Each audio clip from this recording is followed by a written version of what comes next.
ይቺ ልጅ መውለዷ ይታወቃል። ከዚህ በፊት ወንድ ግንኙነት አድርጓት መጥፋቱና አርግዛ ሰይፉ ላይ ኢንተርቪው ቀርታ ማርገዟ ይታወቃል። በዚህ ሰዓት ለ12ኛ ክፍል ተፈታኞች ከትምህርት ሚኒስቴር አዲስ የተባለ መረጃ ተሰምቷል። ሄሎ፣ ኢትዮ ቴሌኮም ነው? አዎ ኢትዮ ቴሌኮም። ላመሰግናችሁ ነበር የደወልኩት። ቀጥል። እሺ፣ አመስግነን። ይህንን ሰውዬ ታውቁታላችሁ። ጠንክራችሁ ከሰራችሁ ምንም የማያግዛችሁ ፍጡር የለም። ኮሜንት የምትሰጡ ሰዎች እጃችሁ ወደ ስልካችሁ ወይም ኮሜንት ልትሰጡ ስትሉ የምትጠቀሙትን ቃላት ብትመርጡ የተሻለ ነው። ይቺ ልጅ መውለዷ ይታወቃል። ከዚህ በፊት ወንድ ግንኙነት አድርጓት መጥፋቱና አርግዛ ሰይፉ ላይ ኢንተርቪው ቀርታ ማርገዟ ይታወቃል። ከዛ እንዴት ልትወልደው ነው፣ በምኗ ልትወልደው ነው፣ ብቻ በምኗ ልታረግዘው ነው፣ በጣም ብዙ ኮሜንት ነበረ እና በዛ ልክ ብዙ ስድብ ነበር። ዛሬ ላይ ይቺ ልጅ ወልዳለች። ፈጣሪ ሰውን ሲፈጥር እኩል አድርጎ ነው የፈጠረ። እሷ ፈልገው አይደለም እና ይህንን ኮሜንት መጥፎ ኮሜንት የምትሰጡ ብትጣቀቡ ጥሩ ነው። እሷም እንግዲህ ከሰው ስድብ ሁሉ ወጣ ዛሬ ላይ ይቺ ልጅ ወልዳለች። የአብራኳ ክፋይ አግኝታለች። ከዚህ በኋላ ምንም ቢሆን አይቆጫትም እና ኮሜንት ስንጽፍ ባትሳደቡ መልካም ነውና መልካሙን ማሰብን የመሰለ የለም። በተለይ በተፈጥሮ ስራ ላይ ክፉ ባንናገር መልካም ነው እላለሁኝ። አንዳንዴ የወለድነውም ያልወለድነውም ሁላችንም መቼ ምን እንደሚገጥመን ብቻ መጥፎ ነገር ሰው ፈልጎ ሳይሆን የሚመጣው ሳይፈልገው ነውና የሚመጣው። ከዚህ ነገር ብንታቀብ የተሻለ ይመስለኛል።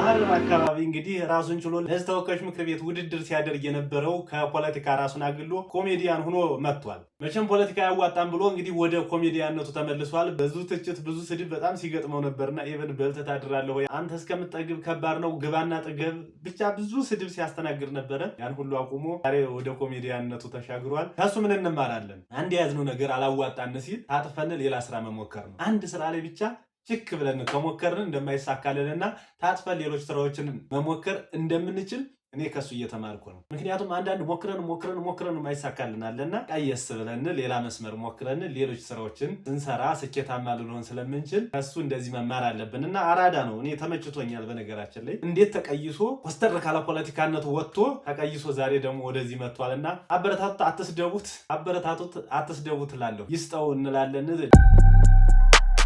ሄሎ፣ ኢትዮ ቴሌኮም ነው? አዎ ኢትዮ ቴሌኮም።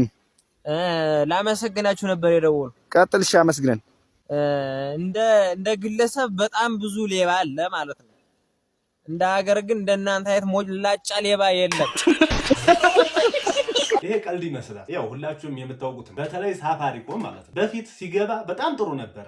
ጂቢ የሚሰጠን ሁሉ የተሻለ ነበር ከኢትዮ ቴሌ። አሁን ላይ ግን ማለት ነው 4 ጂቢ ለምሳሌ በ40 ብር የሚሆን ምናምን ይሰጣችሁና እናንተ ምንም ሳትጠቀሙ 75% ዩዝድ ይላችኋል። እንደ ግለሰብ ብዙ ሌባ አለ፣ እንደ ሀገር ግን አለ እንደናንተ ያለ ሞላጫ የለም አለ። ቀልድ ይመስላል። አሁን አብዛኛው ወደ ዲጂታል እየተቀየረ ነው። በዚህ ሰዓት ኢንተርኔት ያስፈልጋል። በዚህ ልክ 15500 ምናምን ማስገባት፣ በዛ ላይ የፈለጉትን ኢንተርኔት አለማግኘት። በተለይ አንሊሚትድ ስትጠቀሙ ፌር ዩዜጅ ፕራዮሪቲ ይባላል። እሱን ለምሳሌ በቀን 5 ጂቢ ከሰጧችሁ እሱን ከጨረሳችሁ ከዛ በኋላ አይሰራም። አመቱን በሙሉ እንደተናደዳችሁ ነው የምትከርሙት። ሳፋሪኮምን አንሊሚትድ አላውቀውም።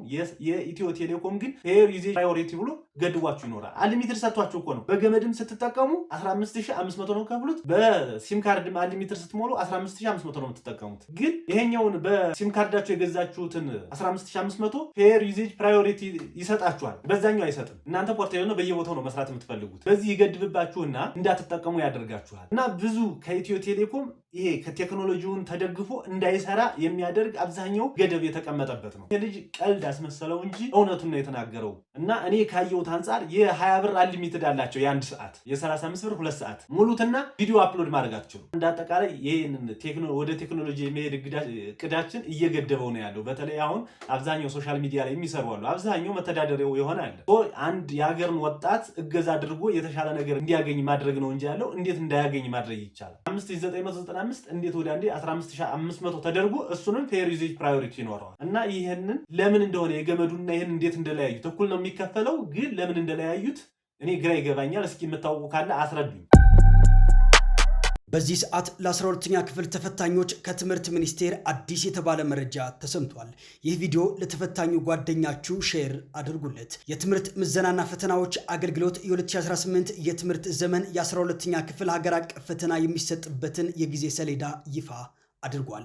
ታዲያ በዚሁ መሰረትም በኦንላይን ወይም በኮምፒውተር የሚፈተኑ ተፈታኞች በ6 ዙር የሚፈተኑ ሲሆን ከአንደኛ እስከ 3ኛ ዙር የተፈጥሮ ሳይንስ ተፈታኞች እንደሚፈተኑ የተገለጸ ሲሆን ከ4ኛ እስከ 6ኛ ዙር የማህበራዊ ሳይንስ ተፈታኞች እንደሚፈተኑ ተገልጿል። ፈተናው በወረቀት የሚፈተኑ ተፈታኞች ደግሞ የተፈጥሮ ሳይንስ በ3ኛ ዙር ላይ የሚፈተኑ ሲሆን የማህበራዊ ሳይንስ በ4ኛ ዙር በዩኒቨርሲቲ ውስጥ እንደሚፈተኑ ተገልጿል። ታዲያ ዝርዝር መረጃው ስክሪኑ ላይ መመልከት ትችላላችሁ። ላልደረሳቸው እንዲደርሱ አድርጉ። ግን ከዚህ ላይ አንድ ጥያቄ አለኝና በወረቀት የሚፈተኑና በኦንላይን የሚፈተኑ አንዱ አይጎዳም ወይ? በኦንላይን የሚፈተነው ለምሳሌ በኢንተርኔት ጉዳይ አይጎዳም ወይ? በወረቀት እንኳ በፊትም ልምዱ ስላለ ያን ያክል ጉዳት አይደርስምና በኦንላይን ግን መብራት ቢጠፋ ብዙ ነገር ቢከሰት ያላቸውን ለምሳሌ አሁን አንድ ተማሪ እየተፈተነ መብራት ቢጠፋ የነበረው ያሰበው ማለት ብዙ ሲያሰላስል የነበረው በመሀል ይቋረጥበታል እና ጉዳት የለውም ወይ የሚል ጥያቄ አለኝ። ኤኒዌይስ ላልደረሳቸው ሼር እያደረጋችሁ እንዲደርሳቸው አድርጉ። ዳውንሎድ ማድረጋችሁ ለምትፈልጉት መላክ ትችላላችሁ።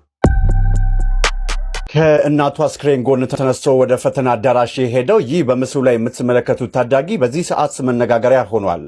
ገና የ14 ዓመት ልጅ የሆነው ካሊድ በሸገር ከተማ የ8ኛ ክፍል ሚኒስትሪ ፈተና ሊፈተን ጥቂት ሰዓታት ሲቀረው እናቱ በሞት ተለይቷል። ነገር ግን ካሊድ የእናቱን የመጨረሻ ቃል አለማጠፍ ወስኗል። እናቱ ከመሞታቸው በፊት እኔ አንድ ነገር ብሆን እንኳን ፈተና እንዳታቋረጥ ብለው ቃል አስገብተውትም ነበር። ካሊድ የጠዋቱን ፈተና እናቱን እቤት አስክሬን ትቶ ተፈተነ። ከሰዓት ደግሞ እናቱን ቀብሮ ወደ ፈተና አዳራሽም ተመለሰ። የዚህ ታዳጊ ጥንካሬ መላውን ኢትዮጵያውያንን በዚህ ሰዓት እያነጋገረና እያሳዘነ እያስለቀሰ ይገኛል። ለካሊድና ለተናናሾቹ ብርታትን እንመኛለን። ልጅ ለእናቱ የማይሆነው ነገር የለም የሚባለው በቃ በገሃድ ብዙ ጊዜ አያለው። በተለይ ወንድ ልጅ እናቱ ያለችውን ለመፈጸም የማያደርገው የማይፈነቅለው ድንጋይ የለም። በህይወት ራሱ ሲኖር አብዛኛው ልጅ ስኬታማ ሆኖ ለእናቱ ማሳየት ነው በብዛት ታርጌት የሚያደርገው። የዚህ ደግሞ ለየት ይላል። እናቱ የነገረችውን ሞታ ራሱ ተግባራዊ አድርጎ ከሰዓት እንግዲህ ወደ ቀብር ሄዷል። በጣም ነው የገረመኝ። ምን አይነት በዚህ እድሜው እንዴት ይህን ሁሉ አስታውሱ ይህን ሁሉ ተግባራዊ ሊያደርግ የሚቻለ ማለት አንዳንዴ በህፃነታችን የሆነ ድርጊት ሲፈጸም ሐዘኑ ነው የሚያጠቀውና የበሰልን ስንሄድ ጠንከር ማለት እድል አለና ይሄ ልጅ ግን በዚህ እድሜው እንዴት ጠንካራ ሊሆን እንደቻለ የእናቱን ቃል እንዴት ተግባራዊ እንዳደረገ በጣም ገረመኝ። እንግዲህ እግዚአብሔር መጽናናቱን For me, this is very important because all the family, it's important for me. ይህንን ሰው እየታውቁታላችሁ። ጠንክራችሁ ከሰራችሁ ምንም የማያግዛችሁ ፍጡር የለም። ጠንካራ ከሆናችሁ በዚህች ምድር የማያግዛችሁ ፍጡር የለም። አሜሪካ በቪዛ እናቱን ገድባበት ነበረ። የመጀመሪያው የዓለም ዋንጫ የመጀመሪያው ጨዋታ ባሳየው ብቃት አሜሪካ ፈቃደኛ ሆና እናት ወደ አሜሪካ እንድትገባ አድርጋለች። እና በማንኛውም ቦታ ጠንካራ ስትሆኑ ወዳጃችሁ ብዙ ነው። ጠንካራ ስትሆኑ ለምሳሌ በጦርነት ራሱ ላይ ኢራንና አሜሪካን ካያችሁ ኢራን ጠንክራ በመገኘቷ ያው አሜሪካ ድርድር እያለች እየለመነች ትገኛለች። እና በህይወታችሁ ጠንካራ ሁኑ ማለት ፈልጋለሁ። ጠንካራ ሁኑ። ጠንካራ ስትሆኑ አክባሪያችሁ ብዙ ነው። ጠንካራ ስትሆኑ ተገዣችሁ ብዙ ነው። ጠንካራ ስትሆኑ የጠየቃችሁ ጥያቄ ይመለስላችኋል። ደካማ ከሆናችሁ ግን ደካማ ሆናችሁ ነው የምትቀሩት። እና የዚህ በረኛ ብቃት እናቱን ከጎኑ እንድትሆን አድርጓታል። ብቃት ባይኖረው ግን እንዳለቀሰ ነበር የሚቀረው። እንባ አባሽ የለውም ነበር። በማንኛውም ነገር እልህ፣ በነገራችን ላይ ብላጭ ያስወጣል የሚባለው እውነት ነው። እልህ ጠንካራ ያደርጋል። አብዛኞቹ ለስኬት የደረሱት በልጅነታቸው የተበደሉ ወይም የተገፉ ሰዎች ናቸው። ያልተገፋ ያን ያክል እና ስትገፉ ያን ያክል አይቆጫችሁ። ስትገፉ የተሻለ ደረጃ ነው የምትደርሱ። ይሄንን እኔ እንደ ትምህርት ብዙ ጊዜ ስትገፉ እንደ ትምህርት ወስዳችሁ የተሻለ ሆናችሁ ተገኝታችሁ የገፋችሁን ሰው መልሶ ከእናንተ እንዲንበረከክ ማድረግ ትችላላችሁ። በየትኛውም ቦታ ይሄንን እዩ። የተገፋ ሰው ስኬታማ ነውና እናቱን ዛሬ አሜሪካ ወስዶ ኳስ እንድታይ ከጎኑ ሆና እንድታይ ሊያደርጋት ነው። ደስ አይልም? ከዚህ በላይ ምን ስኬት አለ? እና እናንተም እንደዚህ ያለ ነገር ሲገጥማችሁ እልህ ገብታችሁ ራሳችሁን ለመለወጥና ቤተሰባችሁ እናታችሁን ለማስደሰት ጊዜ ይስጣችሁ ማለት ፈልጋለሁ።